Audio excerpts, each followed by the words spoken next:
White പേപ്പറിന്റെ മറ്റൊരു വീഡിയോയിലേക്ക് സ്വാഗതം. ഇന്ന് നമ്മൾ എടുക്കാൻ പോകുന്നത് history of cooperative movement in India ആണ്. അതായത് evolution of cooperative legislation in India.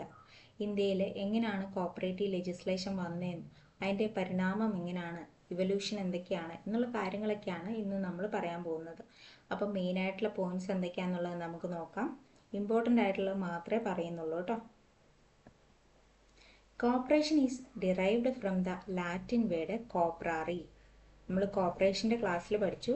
Corporation എന്ന് പറയുന്ന വേർഡ് വന്നിരിക്കുന്നത് ലാറ്റിൻ വേർഡായിട്ടുള്ള കോപ്രാറി എന്ന് പറഞ്ഞ വേർഡിൽ നിന്നാണ്. കോ മീൻസ് വിത്ത് ആൻഡ് ഓപ്രാറി മീൻസ് ടു വർക്ക്. എന്താ പറയുന്നത്? കോ മീൻസ് വിത്ത്, ഓപ്രാറി മീൻസ് ടു വർക്ക്. അപ്പോൾ കോപ്പറേഷൻ എന്ന് പറഞ്ഞാലോ, കോപ്പറേഷൻ എന്ന് പറഞ്ഞാൽ working together. England is considered as the birthplace of cooperative movement in the world. Cooperative movement വേൾഡിലെ ബർത്ത് പ്ലേസ് എന്നറിയപ്പെടുന്ന ഏതാണ്? ഇംഗ്ലണ്ട് ആണ് അല്ലേ. England is the birth place of cooperative movement in the world. 1840 hungry 40s എന്നാണ് അറിയപ്പെടുന്നത്. അത് PYQ കഴിഞ്ഞ പ്രാവശ്യത്തെ അങ്ങാണ്ട് ഉണ്ടായിരുന്നു. ഹംഗറി 40s എന്നറിയപ്പെടുന്നത് ഏത് ഇയർ ആണെന്നുള്ളത്. 1840 തരാം, 1740 തരാം, 1640 തരാം, അങ്ങനെ കുറച്ച് കാലഘട്ടം തരും. അപ്പോൾ ഏതാണ് അതിൽ ഹംഗറി 40s എന്നറിയപ്പെടുന്നത്? 1840നെയാണ് നമ്മൾ ഹംഗറി 40s എന്നറിയപ്പെടുന്നത്. ഇനി 1850 Nidhis and mutual loan association started. ആരാ സ്റ്റാർട്ട് ചെയ്തത്? Started by McLagan and mister Lyon.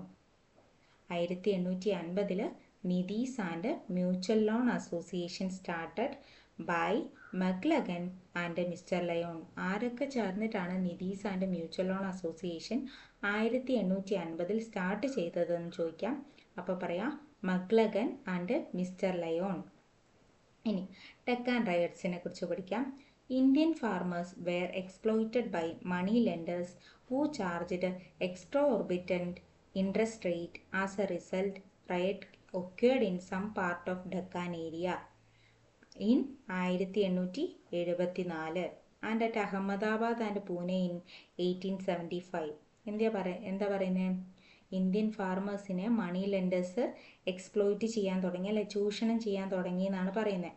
അപ്പോൾ അവരെന്ത് ചെയ്യും? കൂടുതൽ ഇൻട്രസ്റ്റ് റേറ്റ് കൂട്ടിയിട്ട് ഫാർമേഴ്സിൻ്റെ കയ്യിൽ നിന്ന് വാങ്ങാൻ ശ്രമിക്കും. അങ്ങനെ അവിടെ ഒരു കലാപം ഉണ്ടായി. ആ കലാപം ഡക്കാൻ ഏരിയയിലായിരുന്നു ഉണ്ടായിരുന്നത്. 1874 ഡക്കാൻ ഏരിയയിലും അഹമ്മദാബാദിലും പൂനെയിലും ഏത് ഇയറിലാണ് ഉണ്ടായേ? 1875 അല്ലേ. 1874 ഡക്കാൻ ഏരിയയിലും 1875 അഹമ്മദാബാദിലും പൂനെയിലും റൈറ്റ് നടന്നു എന്നാണ് പറയുന്നത്. Okay. The Deccan agriculturist relief act of 1879. ഇനി എന്താണ് ഡക്കാൻ അഗ്രികൾച്ചറിസ്റ്റ് റിലീഫ് ആക്ട് എന്ന് നോക്കാം. 1879 ആട്ടോ, ഇയർ ഓർത്തിരിക്കണേ. Aimed to protect indebted agriculturists in Deccan region by preventing their imprisonment for ഡെപ്റ്റ് ആൻഡ് റെസ്ട്രിക്റ്റിംഗ് ലാൻഡ് അലൈനേഷൻ. എന്താ പറയുന്നത്? ഇത് മെയിനായിട്ട് എയിം ചെയ്യുന്നത് ഈ അഗ്രികൾച്ചറിസ്റ്റിനെ പ്രൊട്ടക്റ്റ് ചെയ്യാൻ വേണ്ടിയിട്ട്, അല്ലേ, കർഷകരെ സംരക്ഷിക്കാൻ വേണ്ടി വന്ന ആക്റ്റാണ് എന്ത്? Deccan agriculturist relief act 1879. Year മറക്കരുത്. അവരെന്താ ചെയ്യുന്നത്? അവരുടെ കടങ്ങളൊക്കെ ഒഴിവാക്കിയിട്ട് അവർക്ക് ആ ലാൻഡ് തിരിച്ചു കൊടുക്കുക എന്നുള്ളതാണ്. അതിന് വേണ്ടിയിട്ട് കൊണ്ടുവന്നതാണ് എന്ത്? ഡക്കാൻ അഗ്രികൾച്ചറിസ്റ്റ് റിലീഫ് ആക്ട് എന്ന് പറയുന്നത്.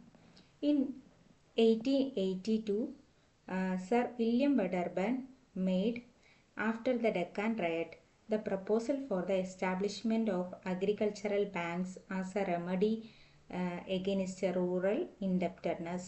എന്താ പറയുന്നത്? ഈ റൂറൽ ഏരിയയിലുള്ള ഈ കർഷകരുടെ ഈ ബുദ്ധിമുട്ടൊക്കെ കണ്ടിട്ട് വന്ന ബാങ്കാണ് ഏത്? Agricultural bank. ഏത് ഇയറിലാണ് വന്നേ? 1882. ഇയർ മാർക്കരുത്. 1882 അഗ്രികൾച്ചറൽ ബാങ്ക് വന്നത്. അതിൻ്റെ ആ പ്രപ്പോസൽ കൊണ്ടുവന്നത് ആരായിരുന്നു? സർ വില്യം വെഡർബേൺ ആണ്. സർ വില്യം വെഡർബേൺ ആണ് എന്ത് കൊണ്ടുവന്നത്? അഗ്രികൾച്ചറൽ ബാങ്ക് കൊണ്ടുവന്നത്. ഏത് ഇയറിൽ? 1882. മറന്നു പോകരുത്. ഇനി the land improvement loan act, LILA എന്ന് പഠിക്കാം കേട്ടോ. ലാൻഡ് ഇംപ്രൂവ്മെൻറ്റ് ലോൺ ആക്ടിൻ്റെ ഷോർട്ട് ഫോം ആണ് LILA. The land improvement loan act 1883, LILA 1883 was enacted to consolidate and amend the law regarding government loans for agricultural improvement, particularly to facilitate loans for works that increase land value, like water storage and land preparation. അതിനൊക്കെ വേണ്ടിയിട്ട് കൊണ്ടുവന്നാണ് എന്ത്, നമ്മുടെ Leela act. Leela 1883 അല്ലേ. അതായത് land improvement loan act കർഷകർക്ക് വേണ്ടി കൊണ്ടുവന്നായിരുന്നു. അത് ഈ ഗവൺമെൻറ് ലോണുമായിട്ട് ബന്ധപ്പെട്ടിരിക്കുന്നതാണ്. എന്താ അതിൽ പറയുന്നത്, അഗ്രികൾച്ചർ ഇംപ്രൂവ്മെൻറ്റ് നടത്തുന്നതിന് വേണ്ടിയിട്ടാണ് ഈ ലോൺ യൂസ് ചെയ്യുക. പ്രത്യേകിച്ച് എന്തിനു വേണ്ടിയിട്ടാണ്, ലാൻഡിൻ്റെ വാല്യൂ ഇൻക്രീസ് ചെയ്യാനും അതേപോലെ വാട്ടർ സ്റ്റോറേജിനും ലാൻഡ് പ്രിപ്പറേഷനൊക്കെ വേണ്ടിയിട്ടാണ് ഈ ലോൺ യൂസ് ചെയ്യുക. ലാൻഡ് ഇംപ്രൂവ്മെൻറ്റ് ലോൺ ആക്ട് കേട്ടോ. ആ ലാൻഡ് ഇംപ്രൂവ്മെൻറ്റ് ലോൺ ആക്ട് എന്ന് പേര് പറയുന്ന പോലെ തന്നെ ലാൻഡിൻ്റെ ഇംപ്രൂവ്മെൻറ്റിന് വേണ്ടിയിട്ടും വാട്ടർ സ്റ്റോറേജിന് വേണ്ടിയിട്ടും ലാൻഡ് പ്രിപ്പറേഷന് വേണ്ടിയിട്ടൊക്കെയാണ് land improvement loan act 1883 year മറന്നു പോരുത് കൊണ്ടുവന്നത്. അപ്പോൾ അഗ്രികൾച്ചറൽ ബാങ്ക് ആരുടെ പ്രപ്പോസലായിരുന്നു എസ്റ്റാബ്ലിഷ് ചെയ്യണം എന്നുള്ളത്, സർ വില്യം വെഡർബേണിൻ്റെ 1882 ഇത് കൊണ്ടുവന്നത് കേട്ടോ. ഇനി 1879 എന്താണ്, ഡെക്കാൻ അഗ്രികൾച്ചറിസ്റ്റ് റിലീഫ് ആക്ട് ആണ് വന്നത്. ഇനി ലാൻഡ് ഇംപ്രൂവ്മെൻറ്റ് ലോൺ ആക്ടോ 1883 കേട്ടോ. The Agriculturist Loan Act 1884 is a law in India that provides for regulation of loans made to agriculturists. എന്താ പറയുന്നത്, അടുത്തതാണ് അല. ലീല പഠിച്ചു. അടുത്തത് ALA, agriculturist loan act. Agriculturist loan ആക്ടിൻ്റെ ഷോർട്ട് ഫോം ആക്കി ഞാൻ പറഞ്ഞതാണ് ALA, ALA. Agriculturist loan act 1884 year മറന്നു പോരുത്. ഇതും എന്തിനു വേണ്ടി കൊണ്ടുവന്നാണ്, കർഷകരുടെ ലോണിന് ഒരു കൺട്രോൾ കൊണ്ടുവരാൻ അല്ലേ, റെഗുലേഷൻ കൊണ്ടുവരാൻ വേണ്ടിയിട്ടാണ് അഗ്രികൾച്ചറിസ്റ്റ് ലോൺ ആക്ട് കൊണ്ടുവന്നത്. The act applies to any loan granted to an agriculturist by a lender, which includes any individual firm or institution. Okay. The Land Improvement Loan Act of 1883 and the Agriculturist Loan Act of 1884, which were enacted to provide loan for agricultural improvements and development, became collectively known as the Thakkavi laws. എന്താ പറയുന്നത്, നമ്മളിപ്പോൾ 2 ആക്റ്റുകൾ പഠിച്ചു, ലീലയും അലയും പഠിച്ചു അല്ലേ. ലീല എന്ന് പറഞ്ഞാൽ എന്താണ്, ലാൻഡ് ഇംപ്രൂവ്മെൻറ്റ് ലോൺ ആക്ട് അല്ലേ 1883, അല agriculturist loan act 1884.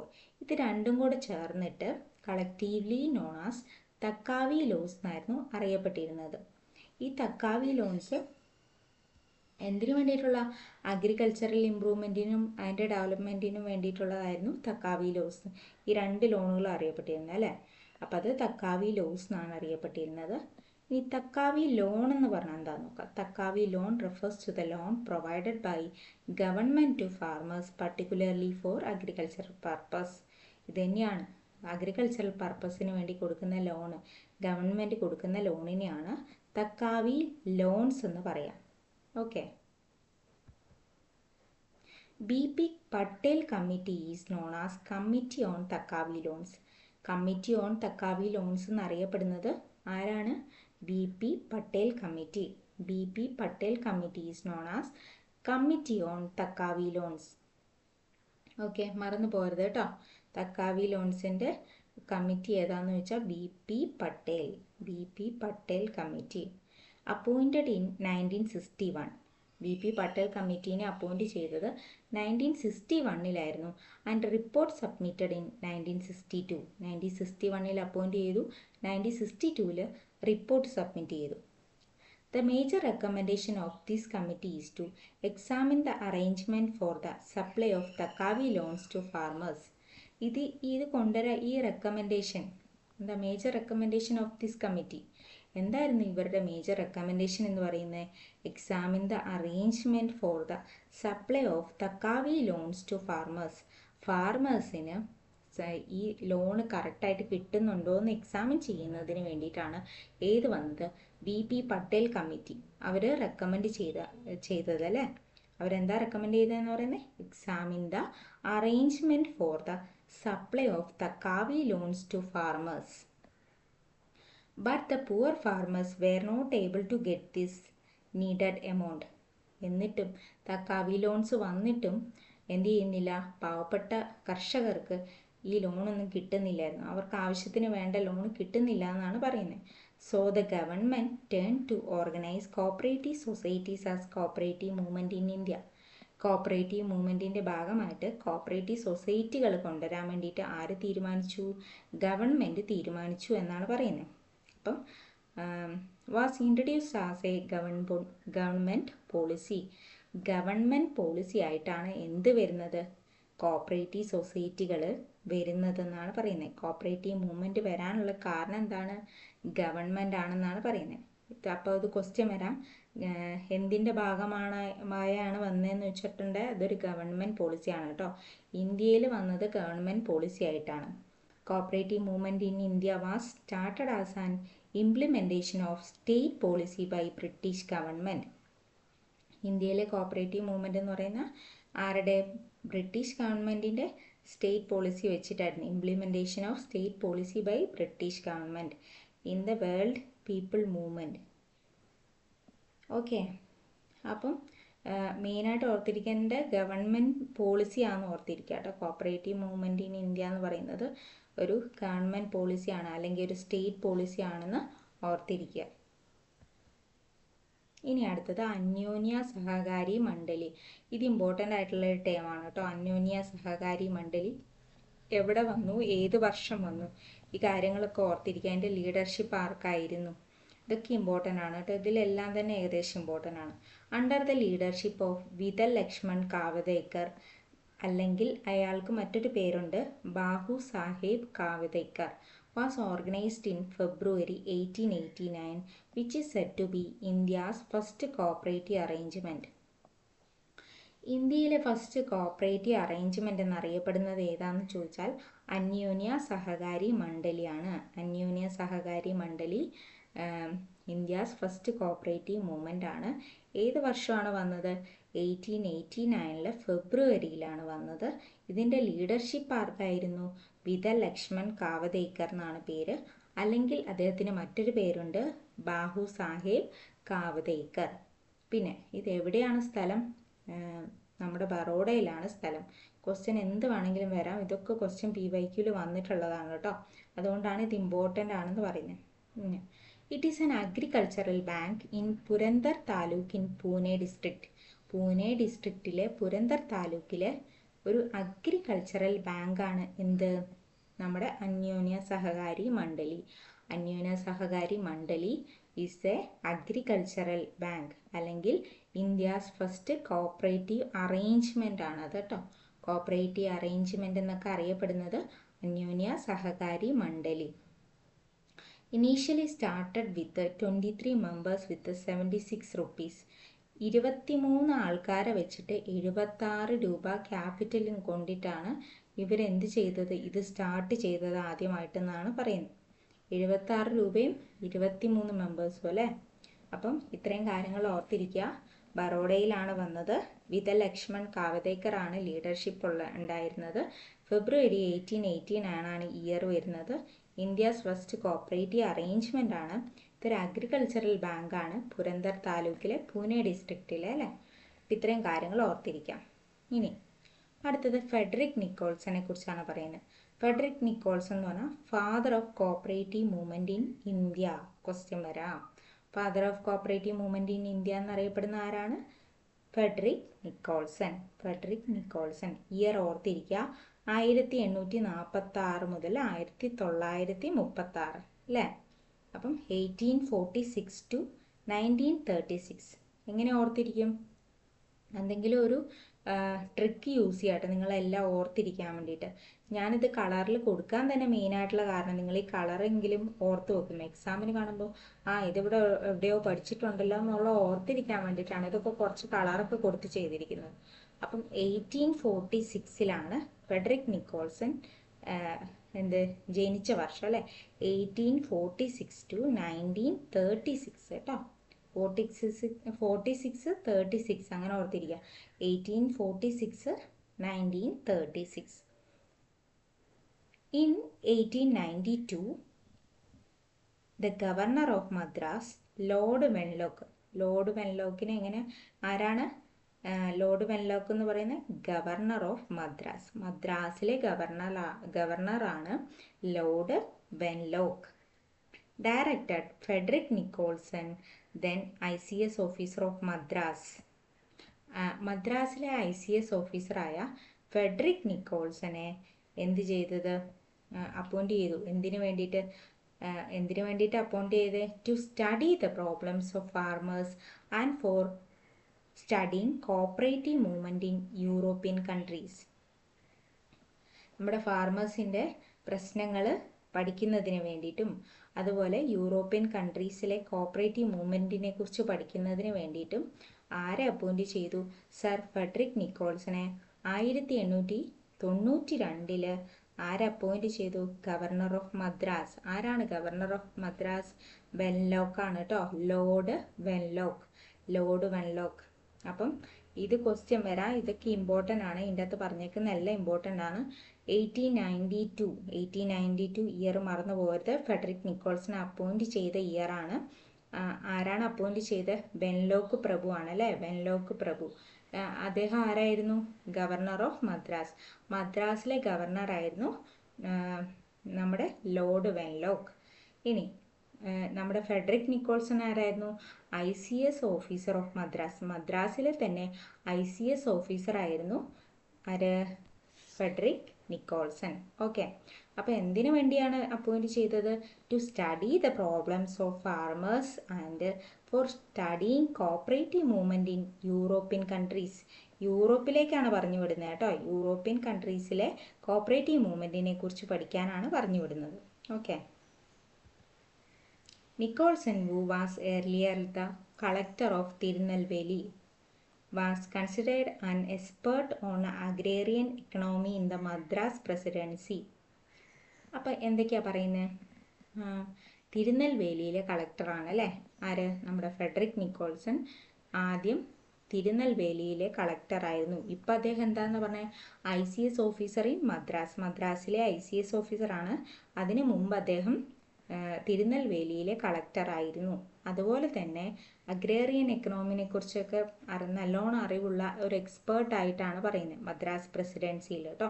Madras presidency expert on agrarian economy in the Madras presidency.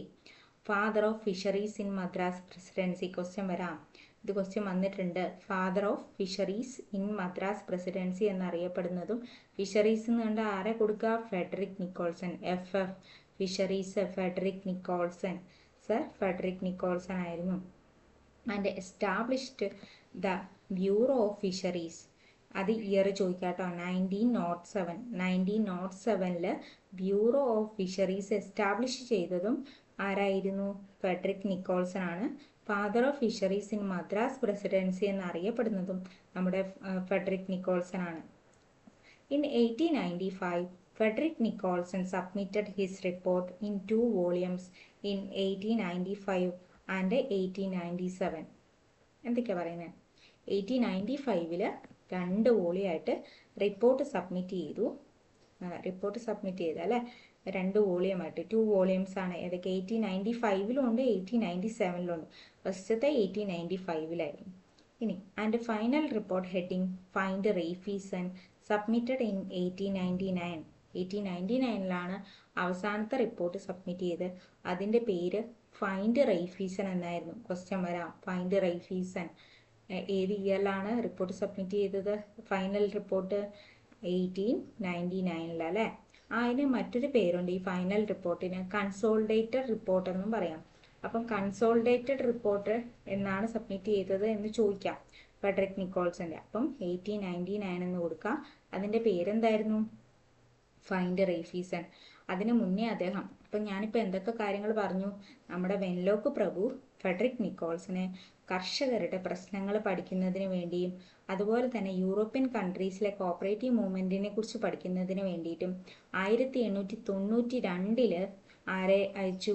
Federico നിക്കോൾസിനെ യൂറോപ്പിലേക്ക് അയച്ചു. ഈ ഫെഡറിക് നിക്കോൾസൺ എന്ത് ചെയ്തു? 1895 97 2 വോളിയമായിട്ട് റിപ്പോർട്ട് സബ്മിറ്റ് ചെയ്തു. അതിനുശേഷം അദ്ദേഹം 1899 ഫൈനൽ റിപ്പോർട്ട്, അതായത് കൺസോളിഡേറ്റഡ് റിപ്പോർട്ട് സബ്മിറ്റ് ചെയ്യുന്നത്. അതിൻ്റെ പേരാണ് ഫൈൻഡ് റെയ്ഫീസൺ. റെയ്ഫീസനെ കണ്ടുപഠിക്കുക എന്നാണ് പറയുന്നത്. ഓക്കെ, നോക്കാം. In this report he said that is to organise Raiffeisen model cooperative societies in India. Raiffeisen well known cooperator of Germany. ജർമ്മനിയിലെ വെൽ നോൺ ആയിട്ടുള്ള ഒരു കോപ്പറേറ്റർ ആയിരുന്നു ആര്? നമ്മുടെ റെയ്ഫീസൺ എന്ന് പറയുന്നത്. റെയ്ഫീസനെ കണ്ടുപഠിക്കാനാണ് ആര് പറയുന്നത്? നമ്മുടെ ഫെഡറിക് നിക്കോൾസിന്റെ റിപ്പോർട്ട് പ്രകാരം പറയുന്നത്. അപ്പം എന്താ, റെയ്ഫീസൺ മോഡൽ കോപ്പറേറ്റീവ് സൊസൈറ്റികൾ ഇന്ത്യയിൽ കൊണ്ടുവരണം എന്നാണ് പറയുന്നത്. ഓക്കെ,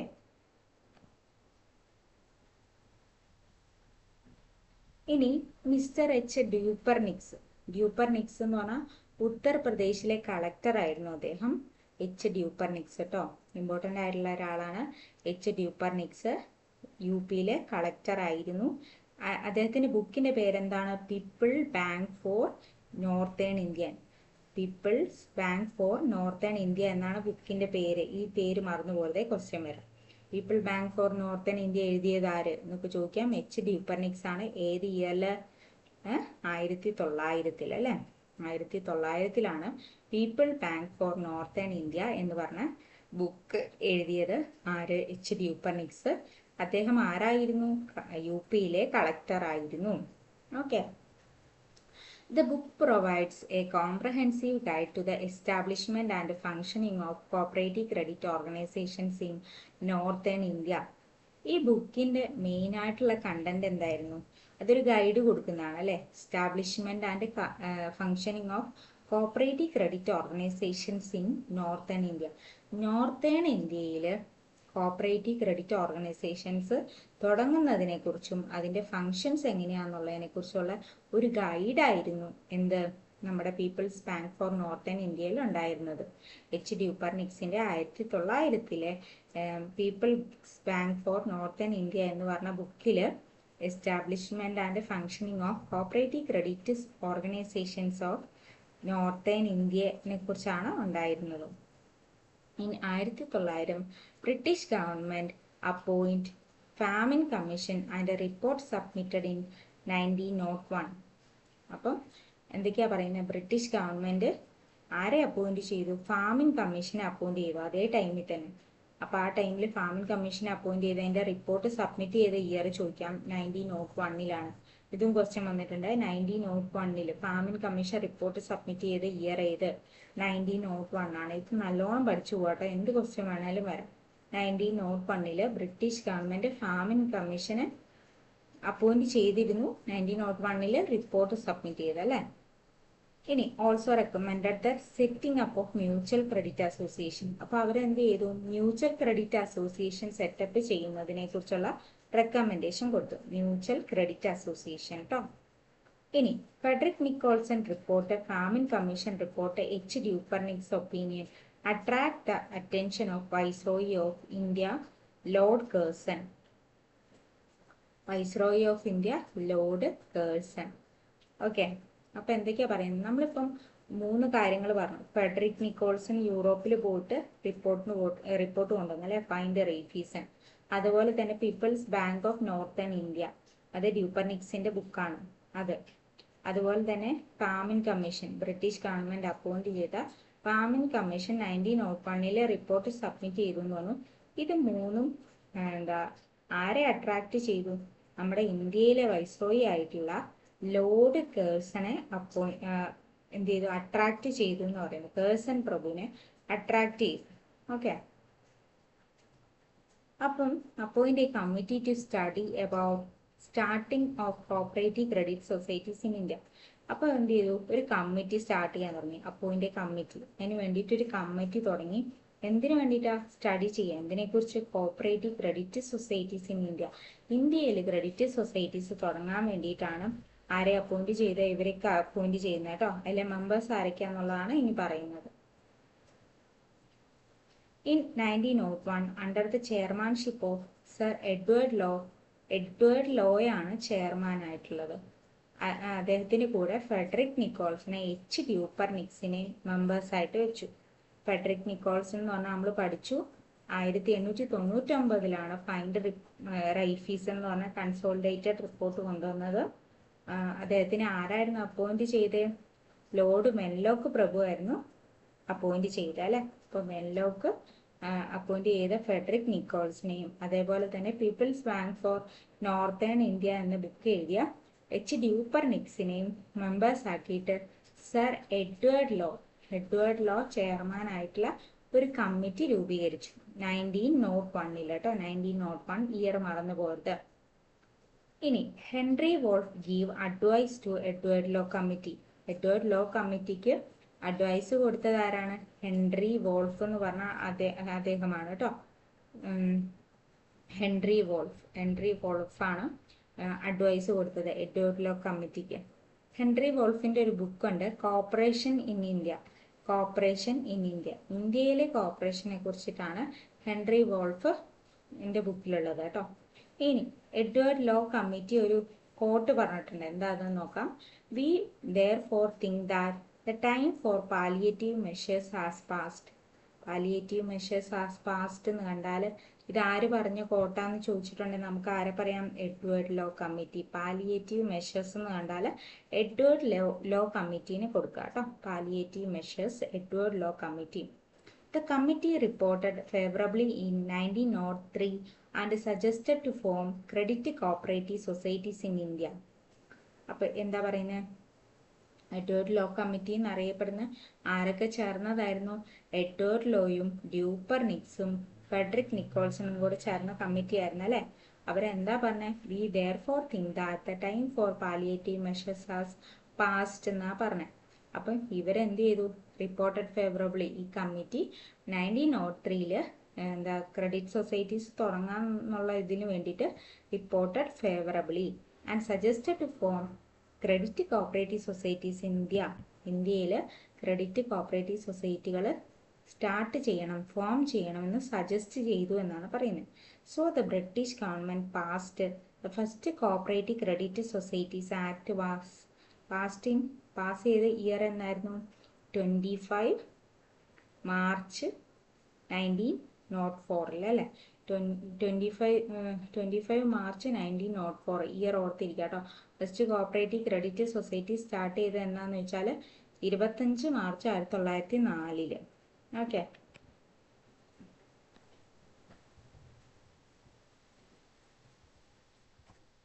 ഓക്കെ, അപ്പം ഇത്ര ഉള്ളൂ. ഇതില് ഏകദേശം എല്ലാം തന്നെ ഇമ്പോർട്ടൻ്റ് ആണ്. ഇയർ പഠിക്കുക, പറഞ്ഞിരിക്കുന്ന എല്ലാ കാര്യങ്ങളും പഠിക്കുക, നല്ലോണം പഠിക്കുക കേട്ടോ. ഇയർ ഒന്നും മാറിപ്പോകരുത്. സിമ്പിളാണ്, ഒരു കഥ പോലെ അങ്ങ് പഠിച്ചു കഴിഞ്ഞാൽ പഠിച്ചു പോയിക്കോളും. Okay, thank you. എല്ലാവരും നല്ലപോലെ പഠിക്കുക കേട്ടോ.